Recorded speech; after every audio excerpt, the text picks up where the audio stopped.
Merci Madame la Présidente. Monsieur le Président, mes chers collègues, juste quelques mots pour rappeler le contexte historique qui justifie ce rapport de prolongation de la concession du port de commerce de Calvi au 31 décembre 2022 pour nous laisser le temps de la discussion sur la gestion de l'enceinte portuaire. Dans les années 2008-2009, alors que la collectivité territoriale de Corse mettait en place une politique de territorialisation, maillant l'île en une dizaine de bassins de vie pertinents, il avait été décidé de rationaliser les infrastructures de transport portuaire en Balagne par le maintien du seul port de commerce de l'île Rousse, celui de Calvi étant voué à l'extension de la plaisance. Une décision réfléchie, cohérente avec la logique du territoire balanin, mais aussi une décision politique courageuse de la part du président de l'époque, également maire de la ville, Ange Santini. Position politique suivie d'une décision de responsabilité de la part de la mairie.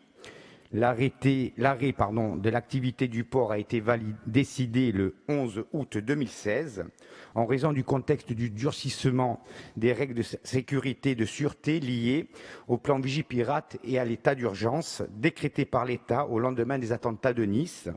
Les mesures préconisées étaient impossibles à mettre en place en vue de la configuration, sachant que nous étions déjà en dérogation pour le fonctionnement du port. D'où la décision prise par le concessionnaire, la mairie, après discussion avec le préfet, de suspendre l'activité du port de commerce qui ne pouvait plus être exploité en l'état dans ce nouveau cadre normatif. Le conseil municipal a délibéré en ce sens. Pour revenir sur le principe, la spécialisation des ports a du sens si on accompagne leur développement, la plaisance à Calvi, le commerce à l'île Rousse. Ce qui nécessite une vision et des moyens. Si le commerce est inadapté à Calvi, la plaisance y a en revanche toute sa place, d'autant plus qu'elle ne génère pas un trafic important de véhicules.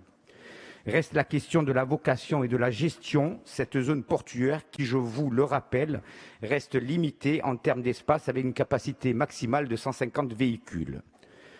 Notre groupe votera ce rapport et la ville de Calvi s'associera à la réflexion proposée sur la gestion de l'emprise qui, à nos yeux, doit être soit assurée conjointement, soit confiée à la commune.